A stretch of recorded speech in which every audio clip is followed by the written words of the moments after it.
My name is Jason Madrid, and growing up was pretty bad.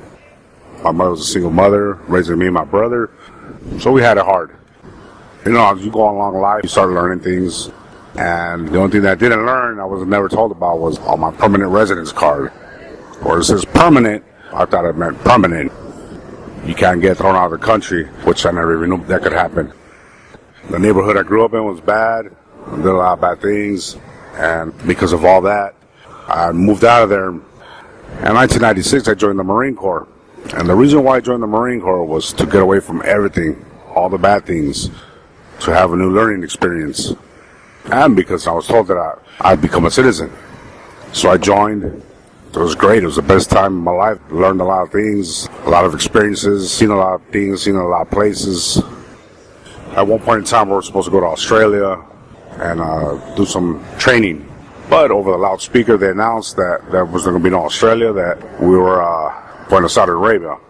And that being said, when I joined the Marine Corps, you know, I joined because I wanted to see action. I wanted to be front line. But when that happened and they announced it over the loudspeaker, things changed. Our instructors told us, basically, it's either you or them. So you think about it, and, you know, it's just, I had no words.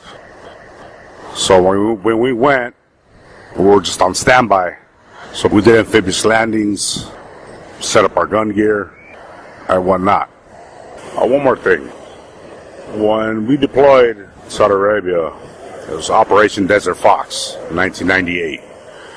One thing that I just learned being here in TJ from a very respectful U.S. veteran, Hector Barajas, is that he asked me, he goes, when you deployed, did you go to war? I said, yeah, I went to war. He goes, are you sure? Are you sure it was war, not conflict? Because if it was war, you automatically become a U.S. citizen. But if it was conflict, you don't. So just know that difference. And for those of you who are in service, when you're at war, you automatically become a U.S. citizen. But if it's a conflict, you don't. Just know the difference. So when I got out of the Marine Corps, I went back home to my mother's house, but didn't know how to adapt. Didn't know what to do. Didn't know how to do it. Didn't know who I was. I needed to be in the Marine Corps. I didn't know anything about the civilian life. It was the hardest thing for me to imagine. How do you do this type of life? And according to my mother and my brother, I would wake up at different hours of the night, yelling and screaming, getting into my uniform, ironing my uniform, standing at attention, and they would tell me that you're home now. Basically, I was just programmed. I already knew what to do, how to do it, and I just didn't know how to do it there. So drugs and alcohol came in place. I would drown myself in alcohol every day for 2 years until I just finally stopped. And when I stopped, it was because I met some people. Meeting those people took me out of the zone where I was lost, but it wasn't the zone that I wanted to be in. Basically, I got into trouble, and when that happened is when I was detained. When I was detained, you know, they told me you're going to do so much time, and that's it. I said, okay, I can do that. So when my time came up, so I'm happy, I'm going home. They tell me, you got an immigration hold. Well, what the hell is that? What do you mean? ICE is here to pick you up. Who the hell is ICE? It's immigration. You're being deported. I'm like, what do you mean I'm being deported? Like, you're being sent back to your place of origin. I'm like, my place of origin is here. I go, I know no other place. And when ICE came, got sent over to the Immigration Detention Center, and that's when they explained everything to us. Like I said, where I seen in my card it said permanent residence doesn't actually mean that you're permanently going to stay in the United States. Deportation, never even knew what that was until I was detained. So I got deported. In the transaction from detention center to the borderline in San Isidro, there's about 6 of us.